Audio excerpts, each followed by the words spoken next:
Hello, my name is Sfetkidis. I am an artist and a lighting designer. I am speaking to you today from the land of the Wurundjeri and the Boonwurrung people. And I'm speaking to you from my studio. I'm here today to talk to you about the effects of COVID-19 and the art sector.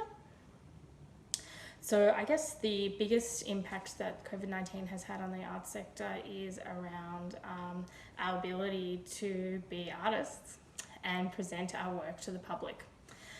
So I mainly work in theatre, and so most of my jobs were cancelled or postponed in the very early stages of the lockdown.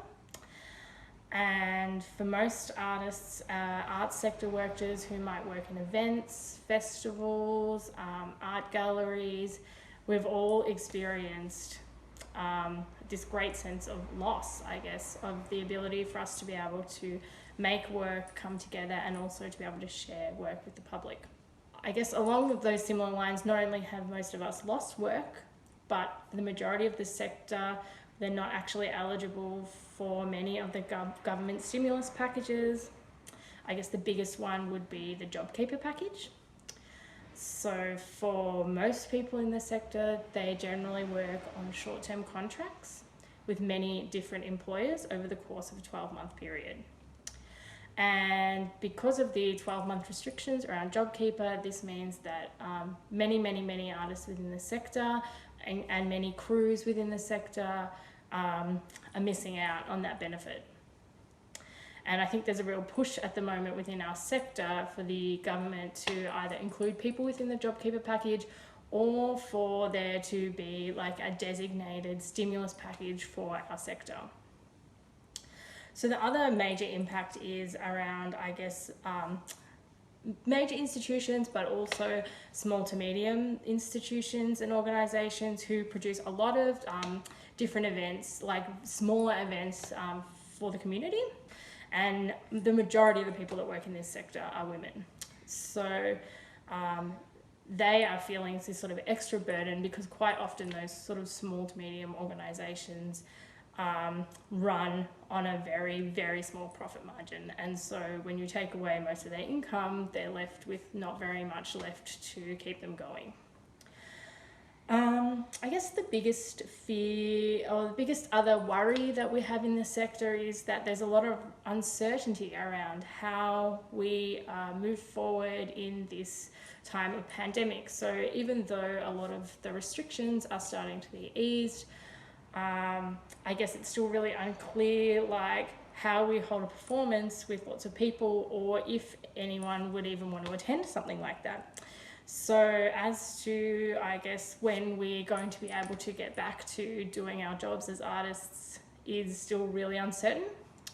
And I think that is also creating a lot of sense of anxiety within the community. And it's a really difficult thing to answer. And of course, we need to do what is safe for everybody. But I think it's definitely like an added layer of difficulty that we within the arts sector are grappling with, particularly because we also don't have those kind of support from the government that maybe some other bigger industries have. As for like the gendered impact of COVID, I guess like I mentioned small to medium organisations before, and I think it goes back to this idea of like uncertainty for the future, and I guess a lot of bigger companies that tend to, or larger institutions that tend to have more money to pay artists and pay arts workers are starting to think about how they can scale back their programming based on the financial impact they've taken with this year of not being able to have an audience. And currently, most of those organisations are dominated by men. So whilst there has been some attempt in, I would say, the last few years to address like the gender imbalance within a kind of arts employment within sort of organisations and institutions, I think that there is a genuine fear that due to the pandemic that a lot of those programs that seek to sort of redress those gender imbalances or racial imbalances or imbalances against lots of different people in the community that are often left out may end up being cut or scaled back or just disappear in this kind of scaled back version of what the arts sector is going to look like in the future.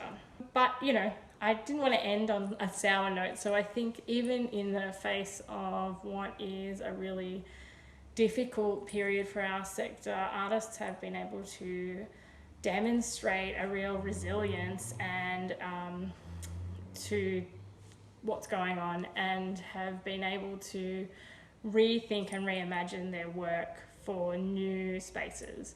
And actually, while we've all been in lockdown, the arts sector has been the thing that has kept people, I guess, engaged and like kept people entertained.